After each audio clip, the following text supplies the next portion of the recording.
I just made a ton of horrible choices, and I think dropping out of high school was the first one that led to a slippery slope that led me to prison. Education is fundamentally important to helping individuals break that cycle of reincarceration. If you want these people to do something different, then you have to show them a different way. What was so groundbreaking about RAND's research on correctional education was that we were able to show if you're providing any type of education programs to individuals when they're incarcerated, they reduce their risk of being reincarcerated by 13 percentage points. And that is a huge reduction in risk. Going to the classes really helps one explore what's possible, not just inside prison, but once you get out. There's magic there. For every dollar that a state spends, for example, on correctional education programs, they save $4 to $5 in reincarceration costs. You're looking at somebody right now who benefited greatly from all these education and self-help programs inside prison, and they work. And how do I know? Because I am a direct product of that. Rocket Space is a technology campus based here in the heart of San Francisco. I started at Rocket Space as an intern, dumping trash and making coffee and stuff. Within the last 4 years, I was able to work my way up into a management position.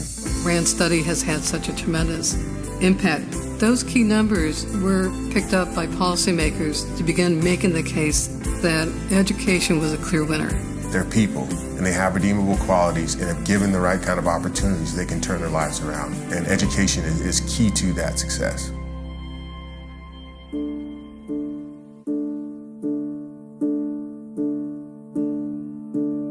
I've been studying suicide prevention for 10 years now.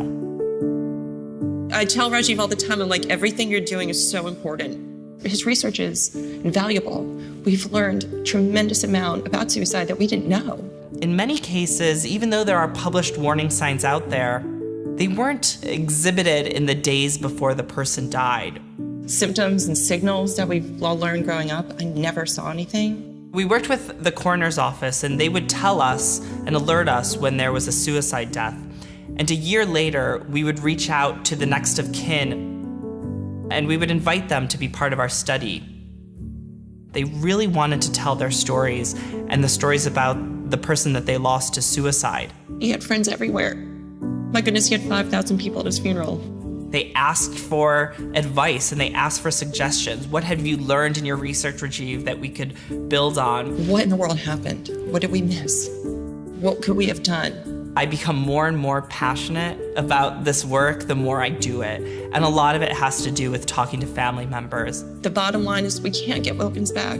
But what we can do is we can help others. Families are really inspired to know that we're working as hard as we can to make sure that other families don't have to go through such profound and tragic loss. You first get that call. We regret to inform you that your loved one, in this case, my husband was wounded in Iraq. And at that moment, at that point in time, it's like everything freezes. Through my entire career at RAND, I've been studying what we can do to support the health-related needs of our returning service members and veterans. As a consequence, he has several disabilities. We've done studies to look at the rates of PTSD and depression, as well as traumatic brain injury among returning troops. We've looked at the needs of military families. When you have a wounded veteran, you have a wounded family. We've looked specifically at the impact of caregiving on the loved ones that provide care and support. When I became a caregiver, I don't even think the military or the government or anyone was paying attention to caregivers. I think that's one of the main reasons I feel so lonely and so isolated. In the caregiving space, we've probably seen the biggest impact. That RAND report completely changed how people perceive caregiving.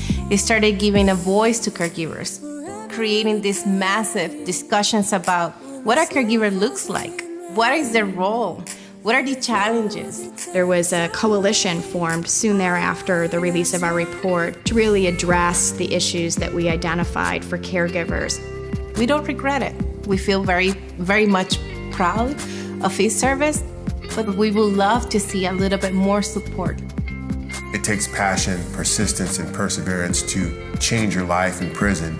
I've been able to turn my life around, and if I can do it, then anybody can. Even if we save one life, mission accomplished. When we fail to care for our caregivers, we're failing to care for the patient. We've had impact across the various different areas that we've worked, but we still have a lot of progress that we still need to make.